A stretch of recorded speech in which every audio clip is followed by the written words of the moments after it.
Good evening. The July 2025 meeting of the City of Scranton Zoning Hearing Board will now come to order. Will the zoning officer please take roll? Board Member Gattens. Here. Board Member Morris. Here. Board Member Welby. Here. Chairman McDermott. Here. Please stand for the Pledge of Allegiance.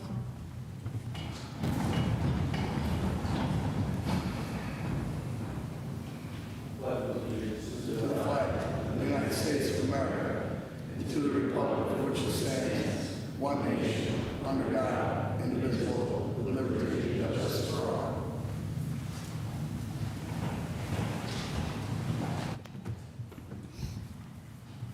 In accordance with the Pennsylvania Sunshine Law, this board shall render a decision on each case either at the end of each hearing or within 45 days of the hearing.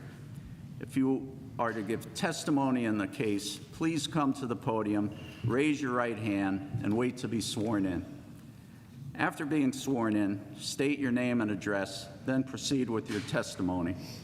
Also, anyone giving testimony who does not become a party to the case may obtain a written decision from the zoning office. I also have two announcements of law. If you are granted a variance or a special exception, you must wait 30 days from the date of our decision to obtain the necessary permits to start work. However, you may obtain a permit sooner by signing a waiver that any work done during that 30-day period is at your own risk. A favorable decision by this board shall expire 12 months from the date of said authorization in accordance with Article 10.3C of the zoning ordinance. If you fail to obtain the necessary permits or do not comply with any or all conditions of said authorization, you must seek an extension. Are there any remarks from the board? I just have one brief one. We approved an event in the month of June for the 200 block of Wyoming Avenue, and it was for the Ritz Theater. And I spoke to the owner of the Ritz, Josh Balls, last week, and he said it was successful. So maybe next year we can look at more events downtown, because he used the vacant lot across the street from the Ritz, plus he used the theater himself for the evening shows. So I just wanted to bring that up, that it was successful. And I'm going to add on to that. I just hope that everyone that has an event downtown has to go through the same procedure that that gentleman had to go through to get that approved. I think if it's going to have that, it should be across the board. Thank you. I got something on that. Also with that, when I had spoken to some law enforcement who all said it was great, everything went fine, there was no issues. Also, with obtaining a permit for something like this, it was mentioned at the last meeting that the city, you have to have 1 year ahead of time application with the city if you wanted to close a street for such an event. This year they were too late for that, so if anybody's going to do it again, get with the mayor's office ahead of time. So if you want to have a street party, I'll be there. Okay, Abraham, call the first case. Okay, first on the agenda, we have Jamie Talarico seeks variance to knock down 2 dilapidated structures and erect a single garage at 2436, a 24 by 36 garage at 2239 Jackson Street. And Mr. Chairman, I don't think the posting of the properties, we didn't put that on the record. But the properties were properly posted. Excuse me, Abraham, can you attest to the postings? yes, that's correct. Yes. Thank you. I'll say it again. Jamie Talarico seeks a variance from the floodplain requirements, accessory structures greater than 200 square feet requiring a variance, to knock down 2 dilapidated structures and erect a single garage that's 24 by 36 at 2239 Jackson Street, R-10 zone. Will you please step up? Let's go back a little bit, Abraham. This is in the Okay. floodplain? This is in the No, it's not in the floodplain. No, yeah, this is, that was, It is? yeah, it is, yeah. There's a river there. Yeah. Okay, coming Yeah. from the water coming down, I guess. I don't think it's in the That was Don's All right. fix. He put that in.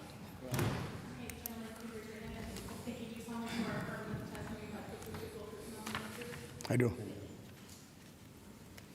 you want me to introduce myself? You need my name? I know you're Mr. Bingham, but I don't. Okay, Shawn Bingham, taxpayer, contractor. James Talarico, Scranton. Gentlemen, on June of this year, we filed for a permit with the city of Scranton to demo 2 existing garages that were located in the rear of the property of South Dewey Avenue. We were granted the permit, and we went ahead and we demolished 2 buildings. They were dilapidated and they were falling over for some time. Since then, we had spoken to Mr. King as well as Abraham about erecting a new garage there. Being to be in a flood zone and over 600 square feet, we had to get a variance, and that's what we're here for tonight, to ask the board to grant the variance for us. We had the measurements of what was there pre-existing. If I can give them to you, want to see them? No? Yeah? I'm good, Sean. I'm good. Yeah, sure. We, No, he still need the use variance. We've actually shortened it. A garage is a principal use, is not allowed.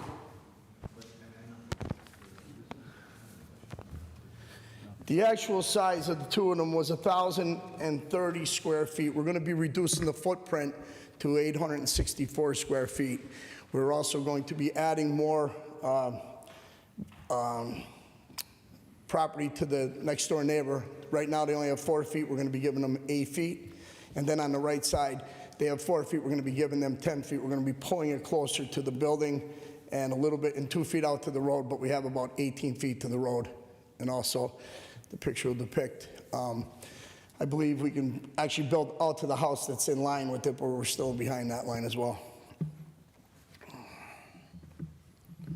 I think the variance is because it's a garage as a principal use. You need a variance for an R10. So that's the first thing, is the garage itself. That's all Okay. we're looking for. And then We took one down, we were looking to put one back up. So I got a couple questions, Mr. Payne. Sure. The garage that you're going to put up, I mean, it's not, I mean, the size and everything is fine, as we both know. Are you going to be repairing, is your client going to be repairing, Yeah. Mr. Talarico, you're going to be repairing cars there? Is it going to be a repair shop or just No, it's just storage? going to be residential parking. I can't, It's going to be residential parking. okay. Mr. Talarico also owns Fazooks Auto, and he also owns Ray's. He's got a mile Yeah, it's for just- cars. I'm just putting it back 'cause it was there. He owns 1340 Providence Road, where there's, Some of the concerns I have was going to be Yeah. a Oh, it's repair not going to garage. be a That's why I haven't commercial seen building. anybody to It's talk just to. going to be a low, small.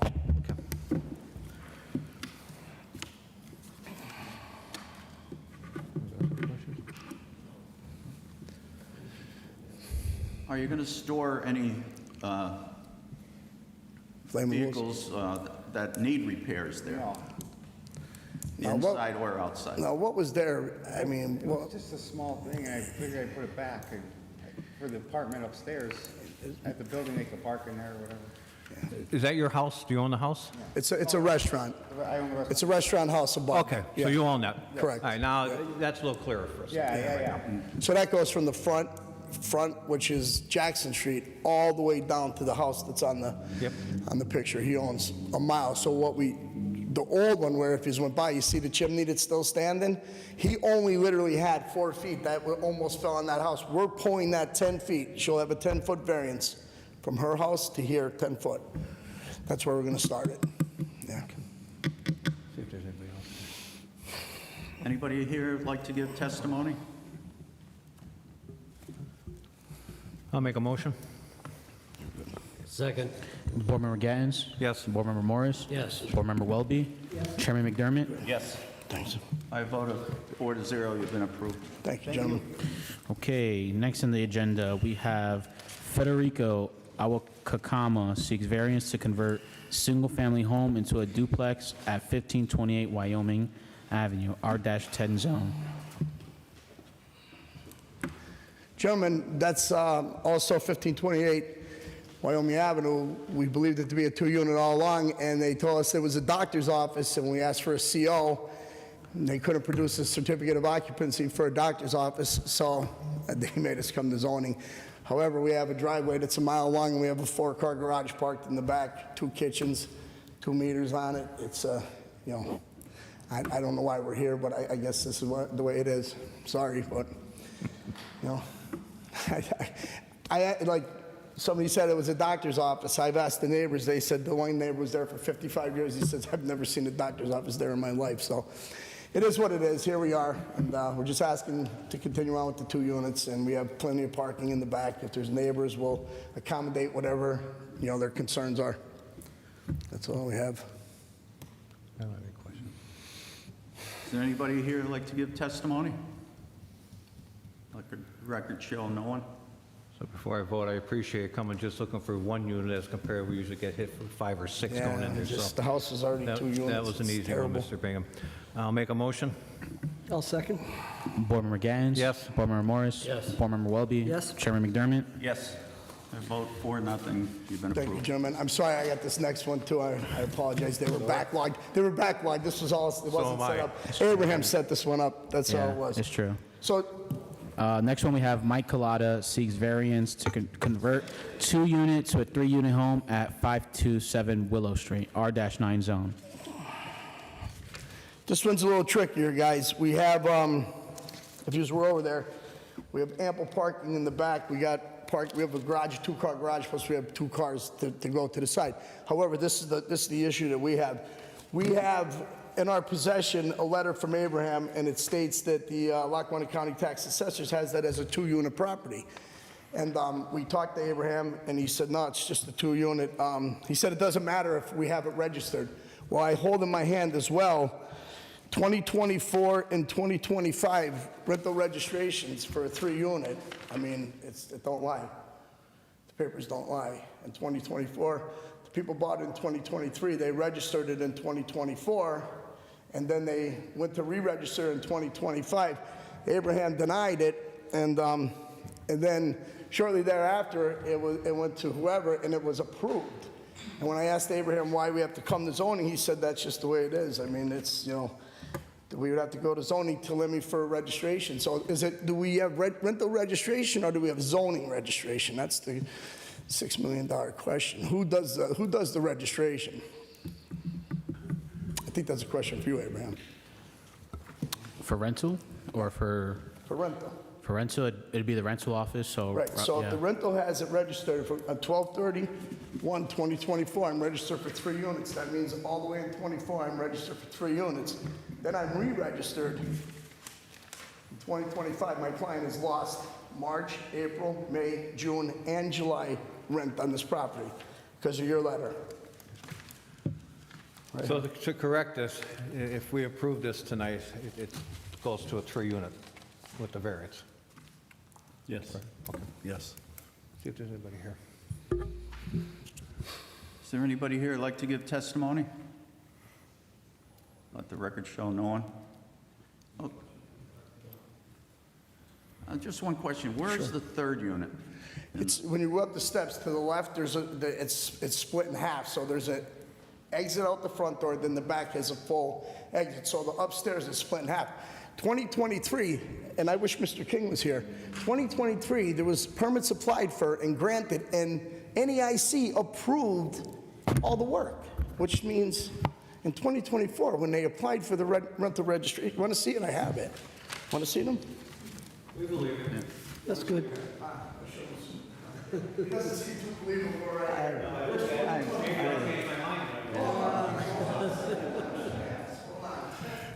Just trying to be fair here. I just want to say you're 2-0 so far tonight. Well, let's hopefully let's go 3-0. We'll be okay. I got a question, Mr. Bingham. The square footage on all these apartments, you're all within the Well, 600? I mean, we have 702 in the front and 854 in the back, so I think that falls well within, but if we had to, I don't want to overtalk, I think that's enough. If we had to pull more, we were able to, but I think that's enough. Yep. I'll make a motion. I'll second that. Board Member Gattens? Yes. Board Member Morris? Yes. Board Member Welby? Yes. Chairman McDermott? Yes. Vote of 4-0. You've been approved. Take a month off. We'll see you in November.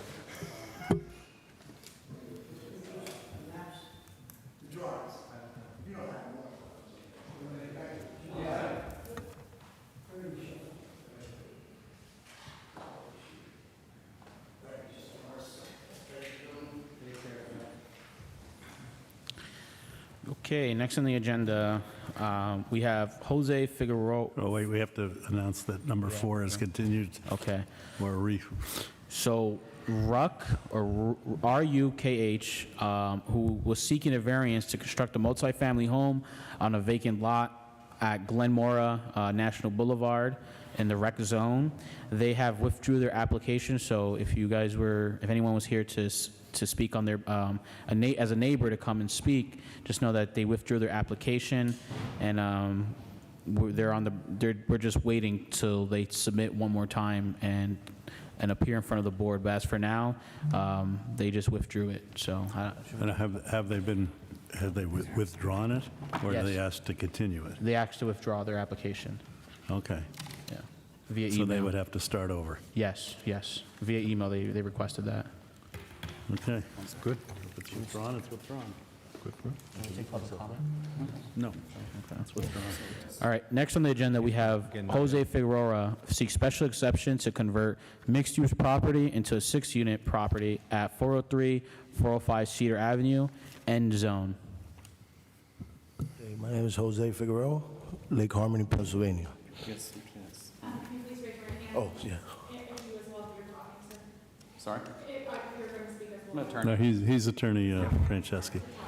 You solemnly swear affirm the testimony about this individual will come true. Yes.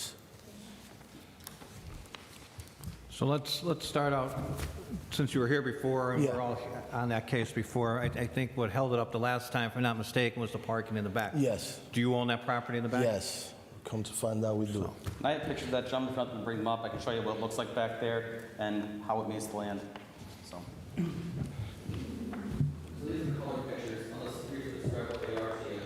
As you see back there, there's some cuttings for trees that go back, and this is all open here, it's actually used as a parking lot before, and all of that land is his. So here's this for you, sir.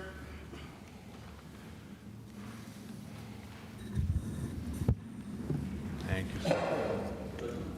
Thanks, Ken.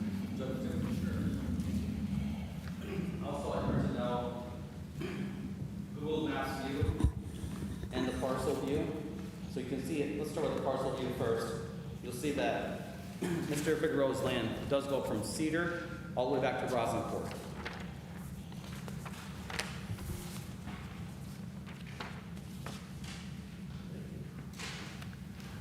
Thank you, sir. Thanks.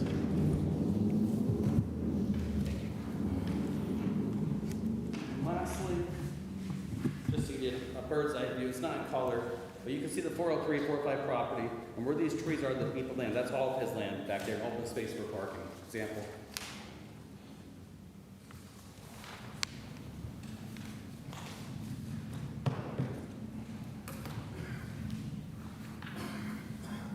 Thank you.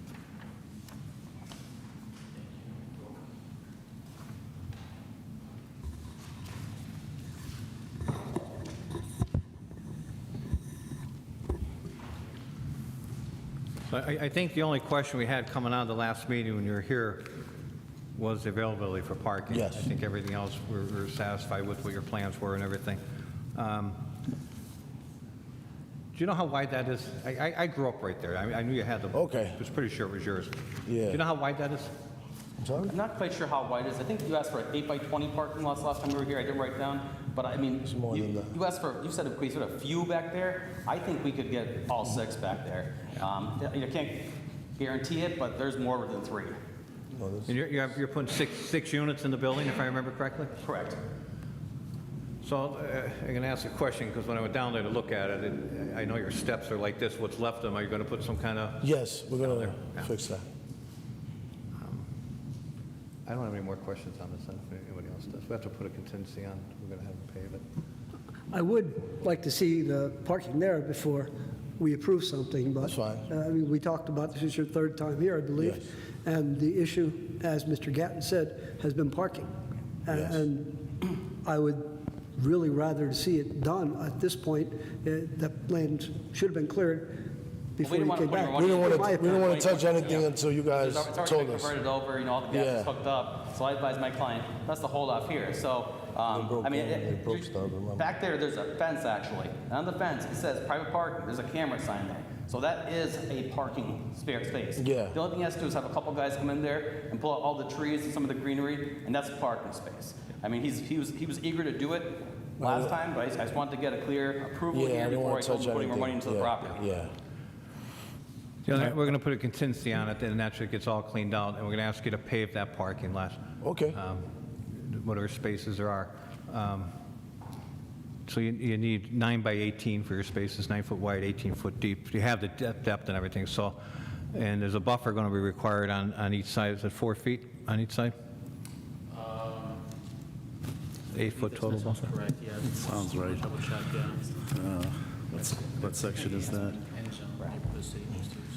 Now, I have one more question, if I may.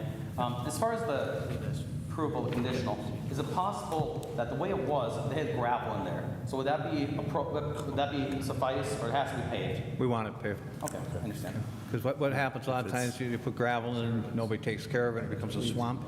Well, Yeah, this way, buffer is know. different. And when you decide to sell the building, you got a nice paved lot behind your Yeah, building. you're right.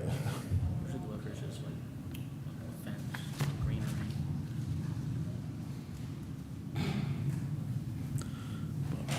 5.6.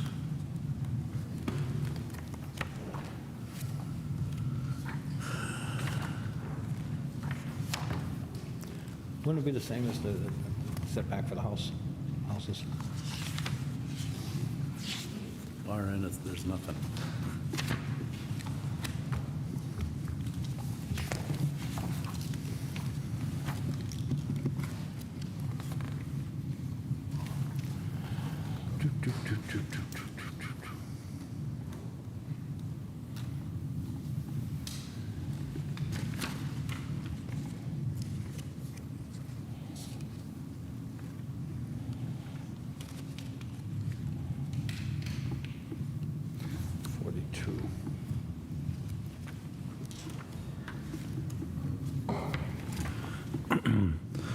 The buffers, because this is abutting other residences, at least on the one side.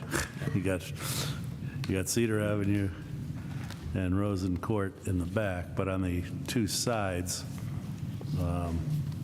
there would be other residences. So there would be, subject to the buffer areas defined in 5.6 of the ordinance. So we'll just make that as part of the approval as a condition. Does it? I'm on it now, I'm looking for what measurement it is done. Yeah. It's different for if you're bordering a street and what kind of street and Well, residence. Yeah, he's not bordering the street, if he's bordering the, Right. he's bordering that side residence there. Attorney Penetar, can you go over that code again so I can write that down? Yeah, we need it. 5.6. Thank you. Okay.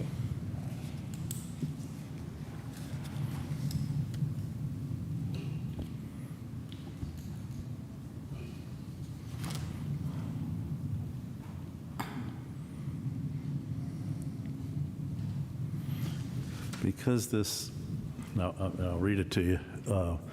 Because this contains more than five or more parking spaces, it's a Class C buffer, and the Class C buffer is 5 feet. Yeah. 5 feet, thank you. Yeah, that's good. And on the side of that house, the River Street house that's there, we ask you to just put some kind of, whether it's a vinyl stockade fence or plant some arborvitae, something that, when your tenants are pulling in that lot, they're not shining into the windows. Okay, okay. The other side is just a parking lot, so we're not too concerned about that as far as a shield or anything Okay, like that. I get it now. I got it. Oh, I'm sorry, just so I'm aware, just so it's clear. Plants, so if you're going up, as you're going down towards the Dollar General, you want plants on that side? Like going down Cedar, like coming out of Scranton, going towards Panuca, you want the plants on that side of the building? So they're going to be in the parking lot. Yeah. So if you're pulling in the parking lot, it's going to be on the right-hand side where that home is. Okay. Okay, I get it. On the I left get it. side, it's just a parking lot. Okay, so all we're right, not, all you right. know. Thank you. Just one side there. I get it. I get it now.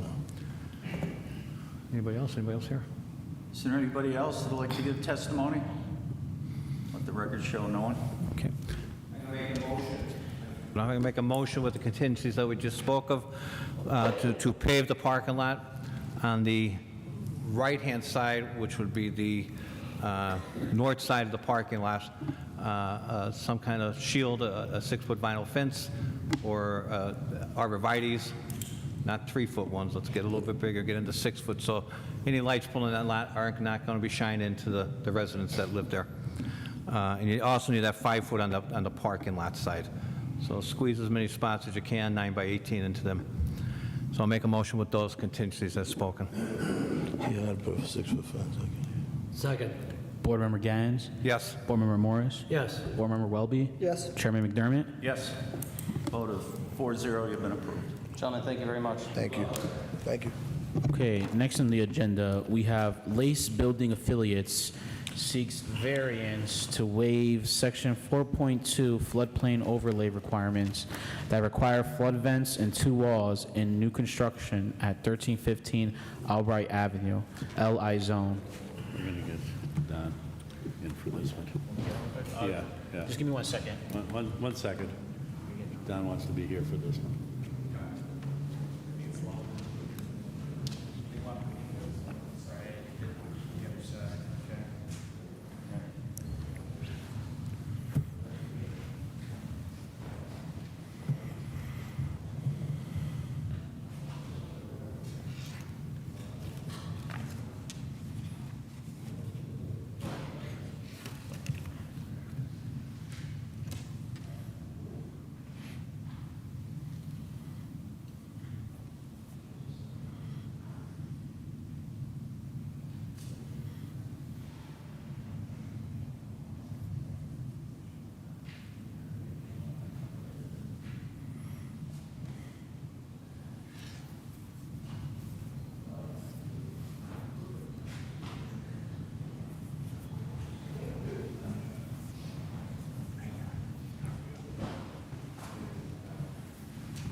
Okay, you can swear them in.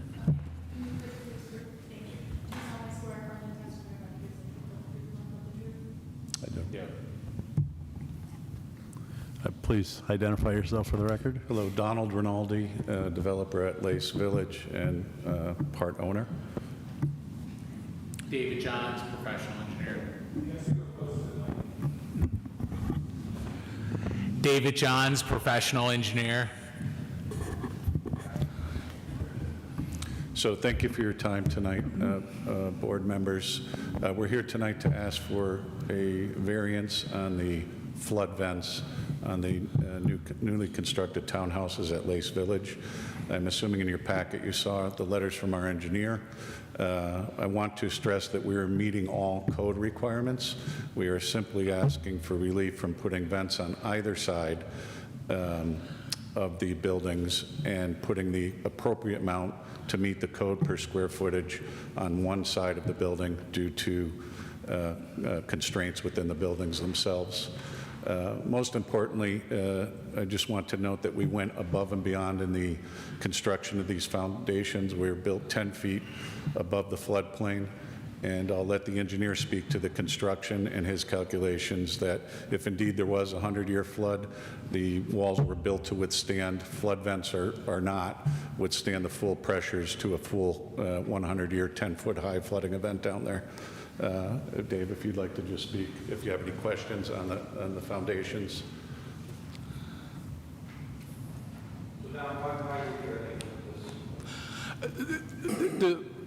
The FEMA requirements that are distilled down into our floodplain requirements require when you're doing flood vents to have them on 2 different walls. But because these are townhouse units and the one wall is at a different, the grade is at a different elevation in the front than the rear, it really doesn't make sense to put the vents on both sides. So they're putting all the vents on one side. And the vents are to equalize pressure, so if there is a flood, so that the flood waters don't push the walls in. So their engineers provided us documentation showing that, A, the walls are strong enough to withstand the flood pressure on their own, but additionally, they put the flood vents in, but they can only put them on one side. And how many buildings, just one building, or how many buildings is this going to affect? So there'll be 31 buildings. 31 buildings? Yeah, so And that's on the There'll be- riverside of the... 31 units. 31 units, I'm sorry, 31 But I mean, is this units, yeah. located on the, I don't know the name of that street, that's right, but on the riverside? Albright Street, yeah. on the opposite side from the river. Okay. I don't have any questions. I don't know if anybody else does. Yeah, our engineers reviewed their engineers' calculations, and we're satisfied with the information they provided. Is there anybody else who'd like to give testimony? I think we're going to make Mr. John's letter of May 29th, 2025 to Mr. King part of the record. Yes, please. Okay. That kind of explains what the situation is. Yeah. And one of the other requirements from FEMA is when we do grant a variance, we have to let the project owner know that because we issued a variance, there may be increased flooding chances, or there may be increased cost of insurance. That's a FEMA requirement whenever a variance is granted. Well, before I make a motion, I want to congratulate on the project over there. Thank you. It's beautiful, really is, and just a great addition to that area and the city as a whole, so. I appreciate that. I'll make a motion. I'll second. Board Member Gattens? Yes. Board Member Morris? Yes. I don't know whether we open it up to the public. I'm not sure we opened it up to the public. Yes. We did we? Okay, I missed that, sorry. Board Member Welby? Yes? Chairman McDermott? Yes. Thank you very much. Thank you. Thank you. Okay, next we have Aquilina Felix seeks variance to operate a rooming house at 1313 Pettibone Street, R-10 zone. Will you please step up?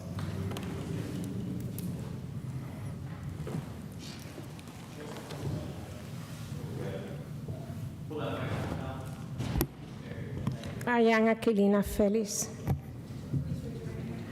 you solemnly swear or affirm that the testimony you give is the truth, whole truth, and nothing but the truth? Yes, yes I do. And your full name? Your full name, please? Aquilina Felix.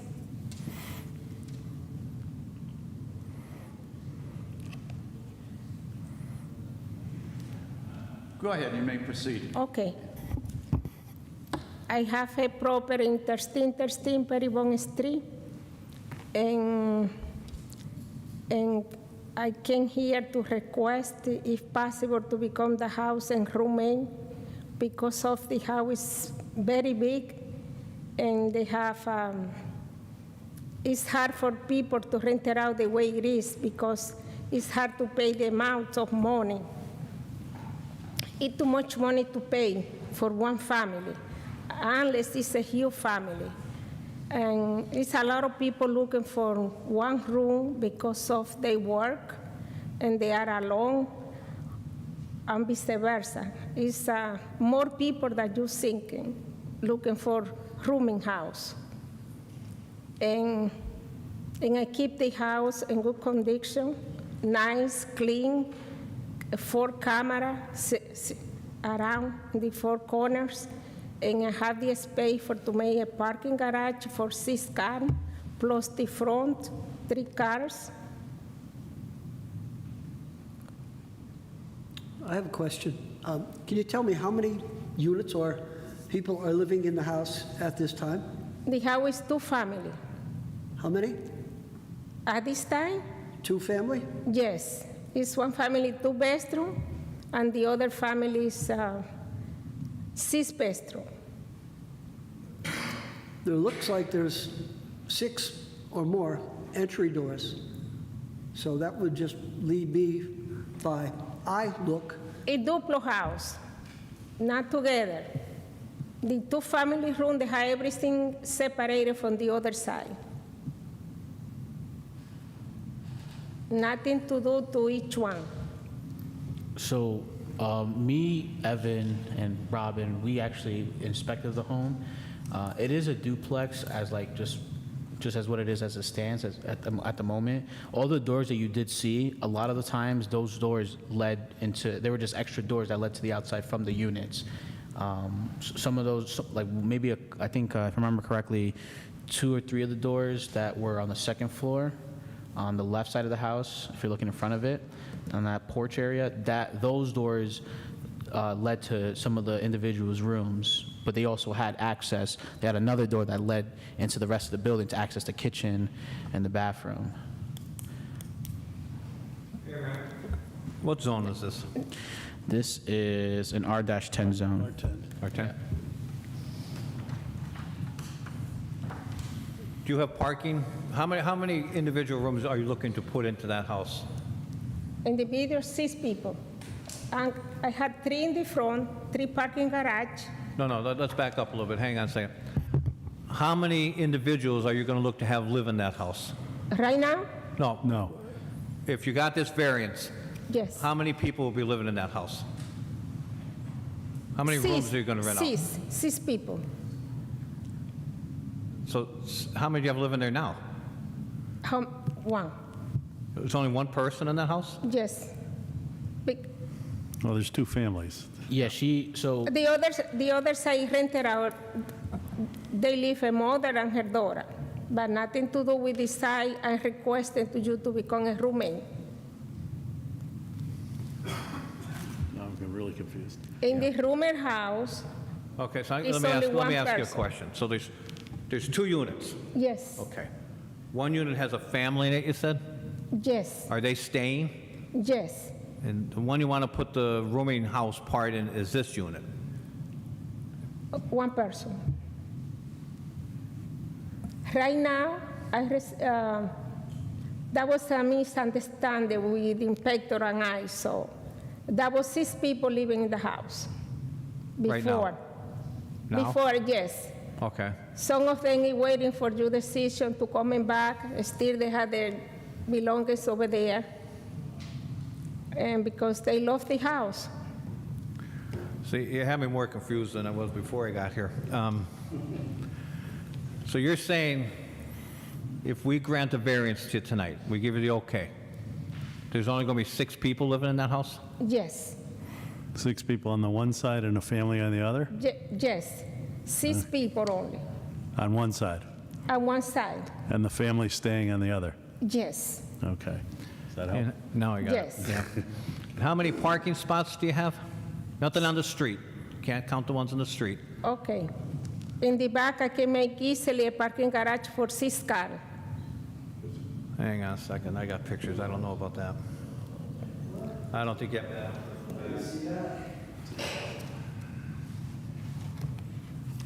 In the back of the house, is plenty room to make a garage. I just had to cut a tree and open the gate, and that's it. I'm fixing it.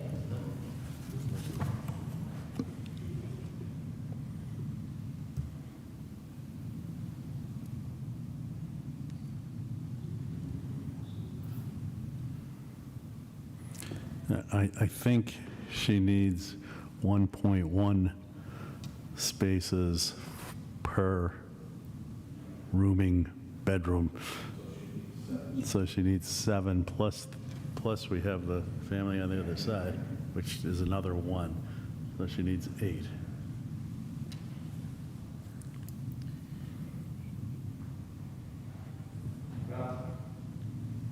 I'm looking at the pictures that I took when I was out there, and you need 8 spots for what you want. You need 7 for the rooming house that you want to put in. You need 1 spot for the family that's already there. So you'd have to come up with 8 spots altogether, and I don't think you have that behind your house, that you could put 8 spots I in. had 3 spots in the front. We can't give you parking on the street. It has to- Everybody does. I understand that, but here, what we can give you has to be off-street parking. And you don't meet that. I mean, on the street, you mean in the neighbors? No, it's my space. Your space, yeah. So I'll tell you like it is. We can put it through, and you can come up with 8 spots, and you know your tenants are going to park on the street because it's easier to get to the front of the house. What happens after we approve it or not approve it is out of our hands, but the requirement that you have to meet is that you have 8 off-street parking spots, and you don't have that. Well, I didn't calculate it very well, maybe. I'm sorry, I couldn't. I said maybe in the back. No. I don't see it. Right now, the lot is 50 by 83. That's the size of your lot, and you need 8 spots at 9 by 18. 9 feet by 18, and the numbers don't work for a 50 by 83 lot. Okay. See if there's anybody here. Is there anybody who'd like to give testimony to the case?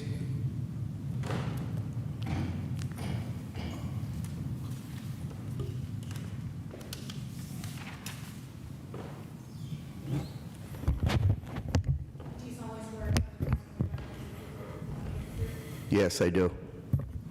Virgil Argenta, Virgil Argenta.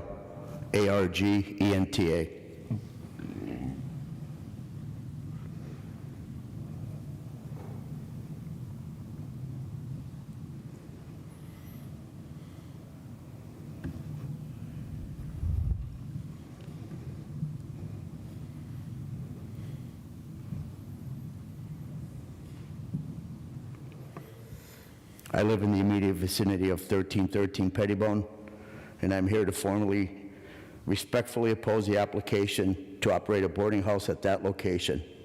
The residential character, Pettibone Street is a quiet residential neighborhood comprised primarily of single-family homes.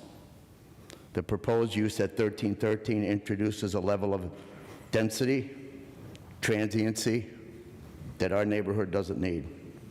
It's not compatible with the character of the community, nor is it compatible with Article 6, 445-41 of Scranton zoning ordinance. The special exception must align with the neighborhood's existing nature and propose clearly disrupts that balance. Traffic, right now there's 2 vehicles, expired inspections in front of the house with flat tires. There's been multiple police calls there. There's been an issue for 3 years with an open water line running to the house from the curb that the homeowner didn't pay water for. Safety in building, the occupancy of the building, the fire, smoke alarms, is there anything hardwired? Egress, and egress, the residential trash pickup for that many people. And you know, if there's that many people, there'll be overflow trash. I don't think right now that that's what our neighborhood needs, and I respectfully ask the board to deny any application until a thorough community engagement process and ordinance review can be completed in order to give the neighbors transparency and reassurance that this property will uphold the integrity of our neighborhood. That's what I'm asking for. And if the yard is grass, the yard will have to be, before she could do anything like that, you'd have to take the grass out, you'd have to pave it, you'd have to stone it, you'd have to take the fence down. We have enough issues in our neighborhood right now. Thank you. Thank you, Mr. Argenta.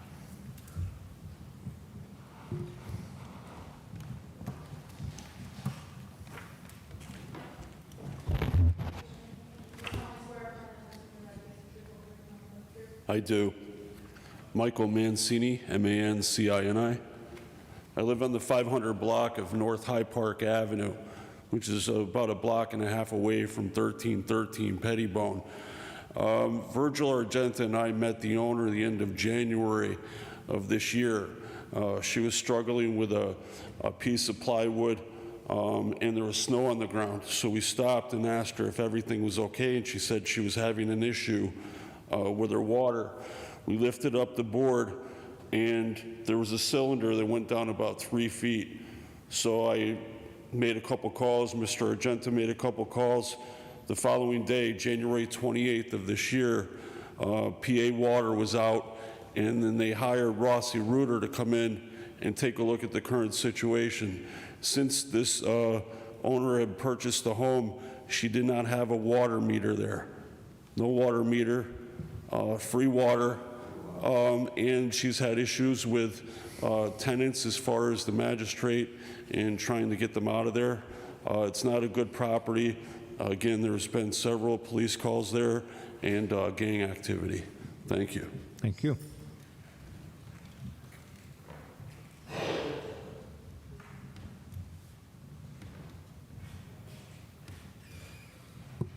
Is there anybody else who'd like to give testimony?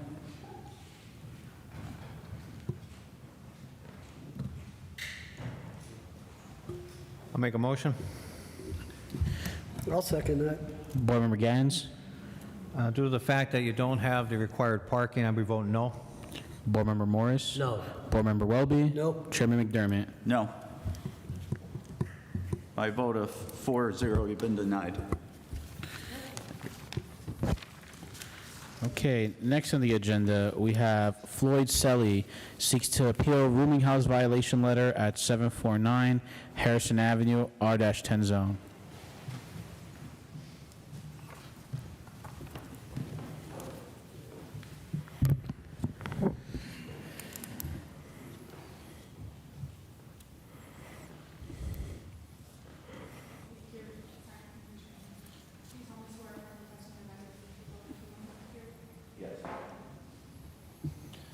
Good evening, board You members. Mr. Selly? Is he Mr. Selly? He's Mr. Selly, that's correct. I know you're not. My name is John Williams. I represent Mr. Selly. He asked me to come here today and assist him with this matter. I know he was issued a citation indicating he was operating an illegal rooming house or boarding house at his location, and that he was ordered to cease immediately. And I was a little confused by it. He indicated to me no one had reached out to him from the zoning office or anywhere to discuss with him what the situation is. Mr. Selly runs a sober house, and it's not just a sober house that people just run. He's licensed by the state of Pennsylvania, the Department of Drug and Alcohol Programs. I brought a copy of his license that was printed off.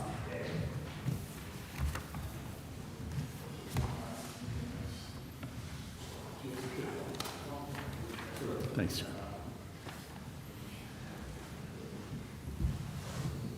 And as you're aware, the zoning ordinance indicates that a boarding house will not include a group home. And a group home is a facility housing residential clients and attendant, 24 hours or less staff living together in a dwelling unit and functioning as a single housekeeping unit under a common housekeeping management plan based upon an intentionally structured relationship providing organization and stability. That's exactly what Mr. Selly's building does. It's for people who are recovering from drug and alcohol or substance use disorder and are there to have a community that is sober so that they can have a common structure. So obviously he's not that. And like I said, we were just a little concerned that no one from zoning reached out to get his side of the story to even investigate it because it's online. You can go get it anytime you want. That his license is there and active. So with that, you know, obviously, and I just wanted to point out in case of, I'm sure you gentlemen all know the zoning ordinance, but a group home is a permitted use by right in an R10 residential community, or residential zone, which is what Mr. Selly's property is in. So that's it. That's our position. Okay, so your argument is that it fits the definition of group home in our ordinance, and therefore it's a permitted use. That's correct. I mean, I don't know how you could categorize it as anything other than a group home. And group home is defined in our ordinance on page 13. I'm sorry, it is on pages 13 and 14, section 2. My apologies. And the language that I had with regard to a boarding or lodging house, that's page 6, subsection D, indicates what a boarding house shall not include.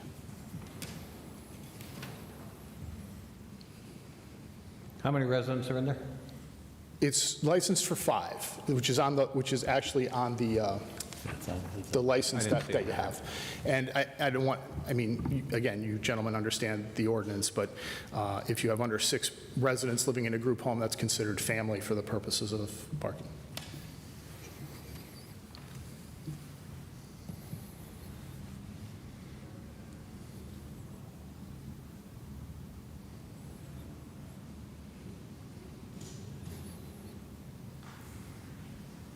So you're looking at, if I'm reading this right, you're going to come under a group care facility as compared to a group home? I think group home. Group home. Group home?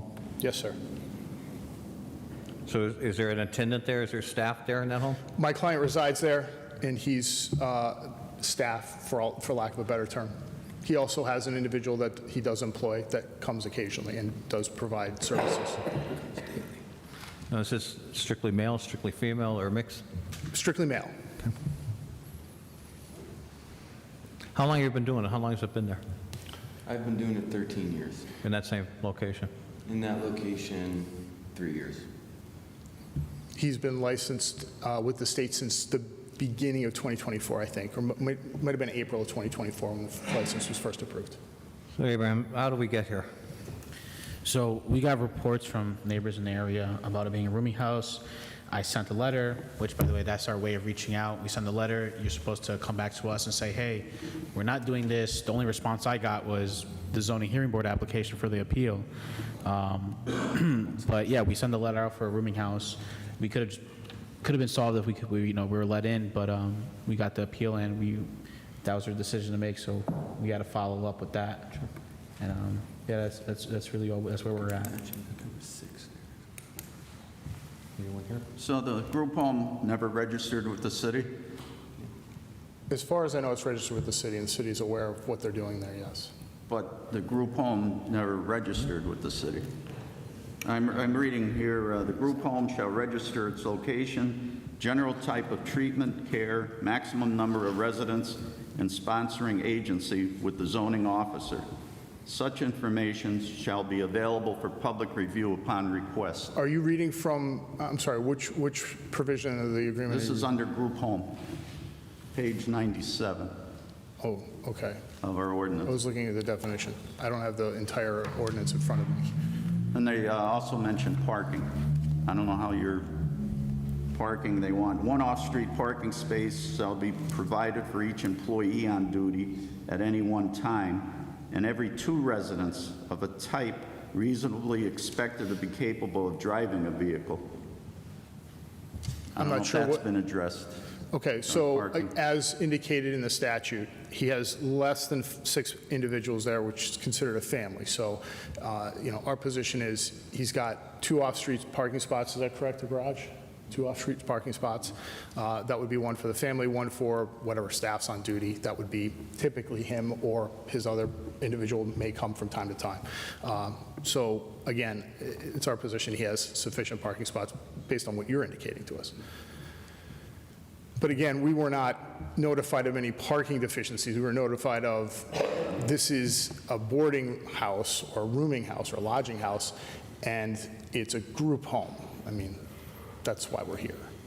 I guess that's why we're here. That's what we're developing. Right. This I got you. information. That, the lot that's directly behind the house, which would be on the south side of the building, is that your property? That big empty dirt lot? Yeah, that's my yard. My neighbor had a... Yeah, come on over. It's dirt like that because my neighbor had a problem with her main house trap, the main out for the sewage, and I let them rip the yard up. The pipe ended up being like 15 feet below Yeah. grade. No, the dirt isn't the problem. I was just wondering if that is your property, Yes, sir. big area behind. And would that be parking? Yeah, I can get I planned on putting a parking lot there, and then also I wanted my own space on the north lawn, which is, enough space for one. So I have a 2-car garage, a long driveway, 1 spot for me, and then 3 on the back side of the house where it's gravel. I also, I own a truck for work too, so I do like the space. I just am limited to, by how fast I can move by money, so I have to save up. And also, can I say too, when I started this, we registered with the state, and the state, I work closely with those inspectors. They come right in, and I'm working closely with them all the time, and they assure me that I'm exempt. And then when I exempt from all different kinds of things, and then when I come down here, like for example, I think how some of this started was from the fee I'm supposed to pay, or when you have a multi-unit, what's it, $50 or $70 a unit? When I come down here to pay that, they look my stuff up and they say, you're exempt from that, you don't have to pay it. And I say, okay. And then I go home and they put fluorescent stickers on my door that say cease and assist. And, you know, this isn't just for me, but anytime you guys are going to be, you know, working around an environment like that when people are recovering, you know, when they see a sticker like that, it's not a normal scenario. They're very concerned. They're calling their sponsors. They're calling their rehab counselors. They're reaching out to anyone who will listen because they're scared. Sober house owners do relapse. They do take advantage of people sometime. I'm registered with the state. I came down here and asked permission. You guys gave it to me. I'm exempt from a lot of these things, and I've received 6 fluorescent stickers on my door. 1 a week. It took 7 weeks, 1 a week. And then I would come down, and everybody I meet individually is very nice. And they're like, oh, geez, sorry about that. You know, you're exempt from this or whatever. It's the same thing I'm putting siding on my house. You know, I apply for the permit. I don't even need a permit to do siding. And you guys come and give me stop work. You know, I travel for work. I have these guys hysterically calling me. Well, I'm going to back you up a little bit. It's not us. Yeah. We're the zoning board. I know. We're here to say yes or no. Your gripe was with the city. He told me not to do that. So don't do it, because now I'm an ovo. Yeah, No, sorry. a couple of things. Sorry. You might have to answer those questions. If the city requires to register, registers. I mean, if it's in our code to register, don't go by what the state says. The city of Scranton sometimes has different rules and everything that have to be followed. I haven't heard any complaints regarding your building or anything, you know, from the neighbors that I know up that way. I have no problem with it. I do have a question, though. You just threw something out. When you go to work, is there an employee or someone there that's qualified to be in? So there is coverage 24 hours a day in that house? Yes. 24 hours a day? Carmeek Lynch. I couldn't hear. His name's Carmeek, yeah. Well, I don't need his name. I just, yes, you know what I mean? So, all right, I don't have anything else. You brought it up about the siding permits. You have permits for the siding? Yes, sir. Yeah, that's not us. Is there anybody else that'd like to give testimony? Record show no one. So before I make a motion here, under our ordinance, he has to register that as a group home? Yeah, I believe Rensselaer is the one that issued out the group home license. So if we approve it, which is probably going to happen here, the condition is he has to get it registered with the city then. Okay. And what do? They do an inspection of it? Yeah, it's like a typical rental. They just run through, make sure like fire alarms, water's working, you know, stuff like that. Okay. So I'm gonna make a motion with the contingency that you register it and get this monkey off your back, you know, with the stickers and everything. Again, that's the code enforcement office, you know, I get them too. They told me it was exempt. I went to pay and they said you're exempt. Well, again, try the process again. That's all I'm saying to you. I mean, if you don't want to do it, we'll knock it down, you know? We're trying to help you here. Yeah. But what they do is on them. You're going to have most likely a positive vote right here now to have with you, that we approved it and everything. Okay? I'll make a motion. Second. Board Member Gattens? Yes. Board Member Morris? Yes. Board Member Welby? Yes. Chairman McDermott? Yes, by vote 4-0, you've been approved. Thank you, gentlemen. Thank you. And also, Good night. so when you guys do come to the office, you know, you can give me a call or shoot me an email, and we'll rescind that paper. We'll rescind the letter, so you don't have to worry about the letter no more, and I'll guide you through the process. I'll contact you and get all the information. Thanks. Okay. All right. Last on the agenda today, we have David. Abraham, we'll take a 5-minute break. All right, taking a 5.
are exempt. They probably are exempt, but you should get that in writing. And I'll be honest, I don't know who placed those stickers. I mean, I would.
Okay, Abraham, you call the next case.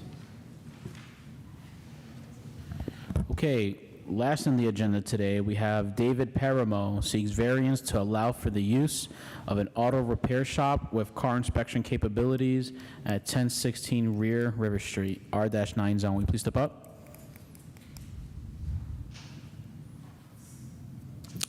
David Paramo. Mr. Paramo or somebody on his behalf here? No show. A lot of people here. A lot of people here to object, I'm assuming. Are you guys are all here for River Street?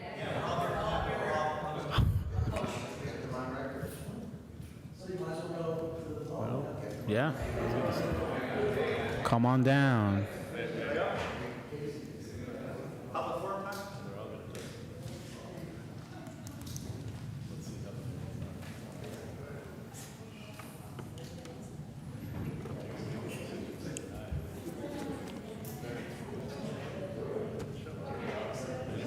No?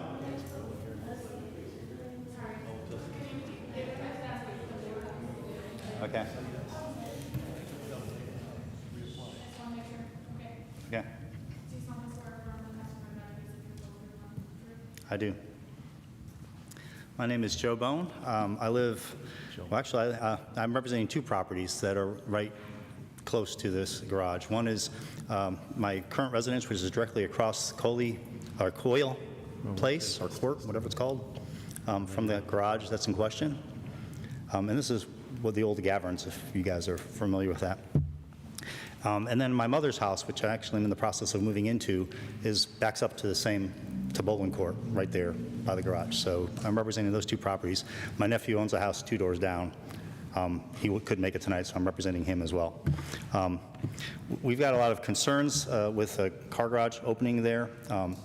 It's definitely a residential area, obviously. It's R9 registered zone, I believe, which I think there are some exceptions, I think, for home-based businesses and stuff, but I don't think even a car maintenance garage falls underneath those kind of exceptions, even from what I've read of the zoning requirements.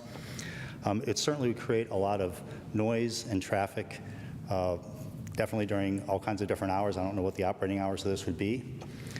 There's fumes, there's parking issues with cars coming and going, tow trucks coming and going. It's been dormant now for years, probably 15 years or something like that, since it was last used as a garage. At that time it was used, I'm assuming it was allowed because of a home-based business, because there's a residence that was associated that the Gaverns lived in right next to the garage. This property has been separated and disassociated from that residence now, so it's just an individual garage sitting there, no house associated on the property. It's separately titled or whatever. And we're concerned about pollution. We're concerned about the impact to the environment. It's all surrounded by residences. There's no other businesses of any sort right there. And so, yeah, I'd like to speak opposed to it and ask you guys to deny the motion. Did you say Bone, B-O-N-E? B-O-H-N. Oh, sorry. Yeah. And by the way, I grew up in my mother's house right there, so I'm familiar with what it's like when it's an operating garage. And it's not pretty. And that was with a person who lived there and who was very considerate of the neighbors. I don't know what a business owner that's not living there would do to the residents. Before we take the next testimony, I just want to say the gentleman did email me today, this morning, to tell me that he requested to table it because of a last-minute medical emergency with a family member. So, yeah.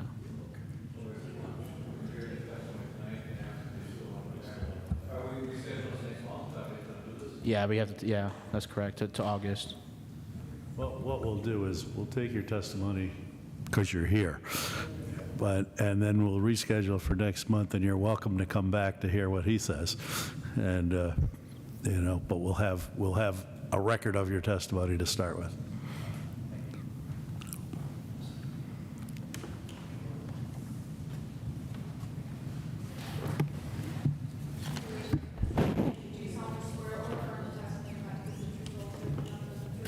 I do. My name is Joseph Abod. I live at 403 Stafford Avenue. My comment tonight concerns the wording of any variance that you might want to grant to Mr. Paramo. My understanding is that the zoning code allows variances only when no conforming use of the property is possible. That may not be the case here, but if you decide to grant a variance, I think its wording is very important for the neighborhood. If you decide to grant a variance, I ask that you add a specific prohibition against auto body repair, auto body painting, and any other painting operation. I'm asking for this provision because many years ago, the previous garage owner apparently rented some part of the property to someone who was doing commercial spray painting. This involved venting the spray to the outside air and disposing of various solvents down the drain. The venting and the disposal made the air in the neighborhood stink. If the weather was nice and I opened a window, my house would get filled with air that smelled of solvents like acetone and toluene. And other people in the neighborhood have made similar complaints. When the inside of my house smelled like that, and the outside air also smelled like that, there was no escape. I had to abandon my house and the neighborhood in order to get breathable air. In addition, the disposal of the volatile and flammable solvents into the sewer pipes created a risk of fire or explosion. A variance that allows only auto repair, which is the current wording, could be construed to allow body shop work and painting. So I think that an explicit prohibition of body shop work and painting is a good precaution against a repeat of the problem that we had years ago. Joseph, can you spell your last name for us? ABOD. Thank you.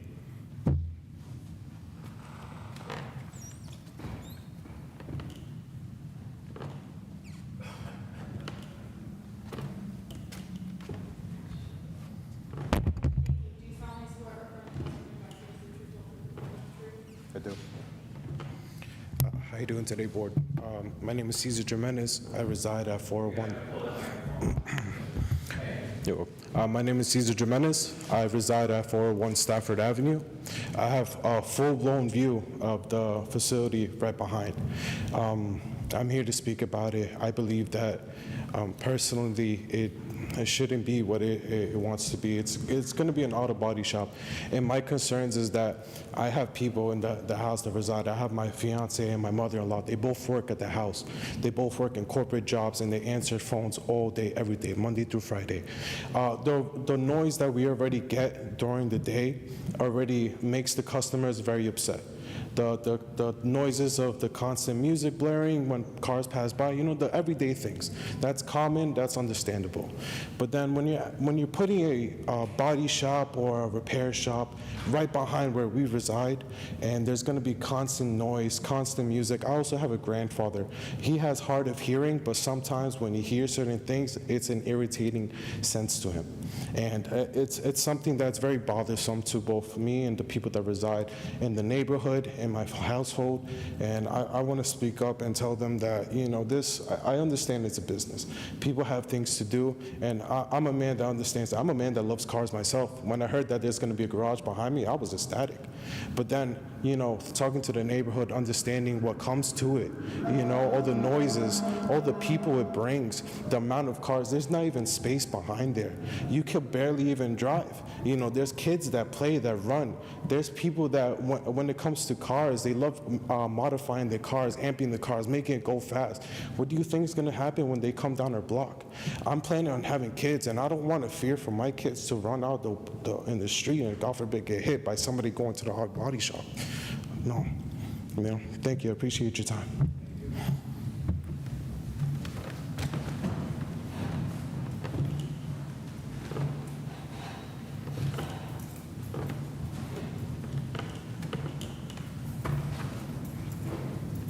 Thank you. Do you solemnly swear or affirm the testimony that gives the truth, the truth, and nothing but the truth?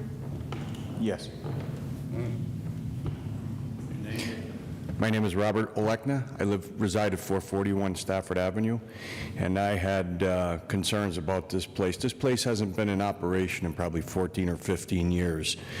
And, you know, the concerns, I work in a very similar environment, and, you know, 8-10 hours a day, listen to that noise, you know, the hours of operation would have to be restricted, because it's just, I don't want to come home and listen to the same thing that I just left for 8 or 10 hours in a day.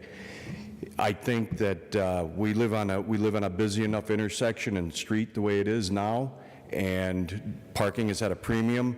They're building a brand new school over on Stafford Avenue, and parking is just horrendous now. The alley is a one-lane alley, so there's only one car that can go up and down that alley at this point in time.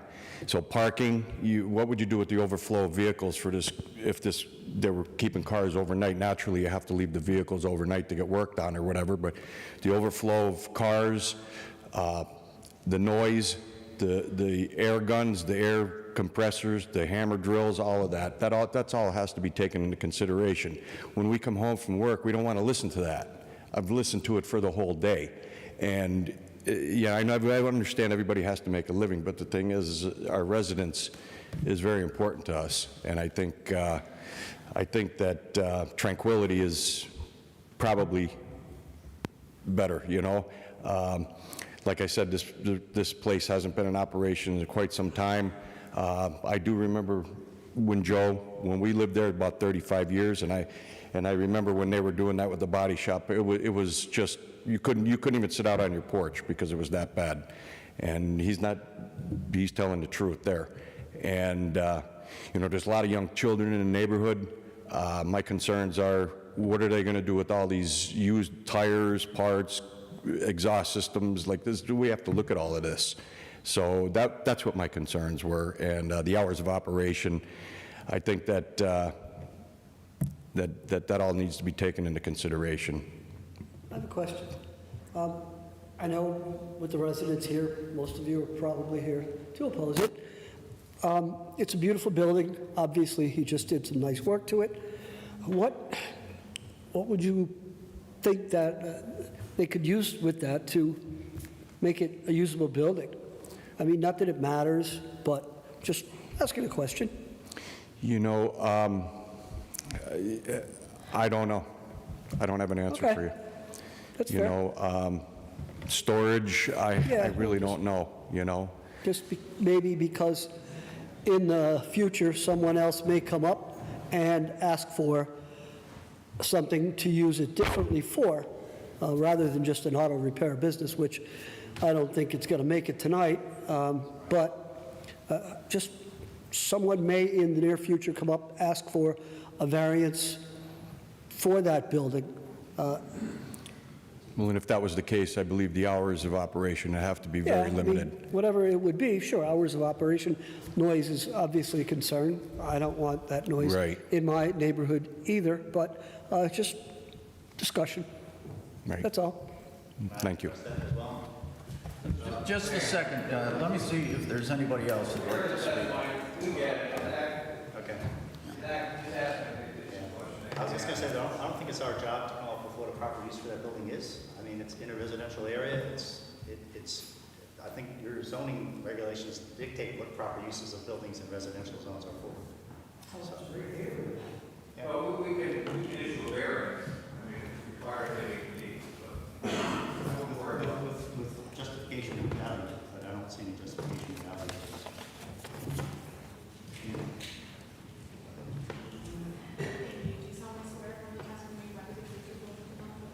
I do. Good evening, gentlemen. My name is Lisa Olekna, and I live at 441 Stafford Avenue. And I have the same concerns as the other speakers.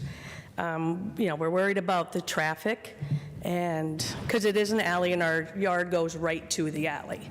So it's right on the alley, and that garage is behind us. But we're worried about the traffic, we're worried about parking. There's no room for parking as it is. And we're worried about the noise. And we have little kids in the area as well, so we're concerned about that. And our livelihoods now, that would all change. Right now, we have our backyards with a little bit of quiet time, but if this garage opens up, we don't know if it's going to be 7 days a week. We don't know what the hours of operation are going to be, and we just don't know. They could be open till 11 o'clock at night. We don't know what's going to be happening there. We don't know. It's a garage. You drive by them, and you see they're hanging out in front. You don't know. And how many cars are they going to have, parked there, and where their customers are going to go? So, yeah, I have a lot written here, but I don't want to keep everybody because we've been here all night. But they're mainly my concerns, and I would hope that you would take that into consideration. And we appreciate your time this evening. So you understand, everything you're concerned about, if this project came about, all right? Naturally, we have to hear his side of the testimony, but we could put restrictions on everything you said right there. Your hours of operation ended at 5 p.m., no nighttime, no outside storage, if it came to that. Well, we're hoping it doesn't come to that because the zoning is residential and it's not for business, like the way the new zoning I code understand that, is. but see, that magic word variance applies too. I'm not saying, don't read me wrong here, all right? I'm just saying that there's loopholes that variances can be given for business like that. Just because it's your block right there, it doesn't mean something can't happen. All right. Also, I want to mention that the signs that were posted on the poles in front of the garage, they were there. I saw them around noon on the 16th of July. They were removed on the 16th of July. That happens all over the city. Yeah, so a lot of people in the neighborhood don't even know about this meeting, and some of them are on vacations, and some of them are elderly and can't make it this evening. Yeah. We weren't sure if we can have a petition or not, but there's a lot of concerns. A lot of the neighbors are very concerned about this. Well, I speak for myself. I think we heard just where you stand. It's very evident. I mean, you guys are pretty good. Your testimony is very clear about what your concerns and everything are, so I think we have a good read on it. Yeah, we oppose it, that, just for the record, okay? I want to say about that, I believe this is important for the neighbors to come out at issues like this to let the board know your concerns, because there are certain projects that people come for, and if no neighbors come and talk about it in opposition to it, then, the board could vote different. So for neighbors to come out at any issue, not just tonight, it's important that you do come out. It truly is. Their neighbors, everybody in this room actually are neighbors right there in the Stafford Avenue. But yeah, so we ask that you take consideration to our pleas, and then thank you for your time. All righty? Thank you.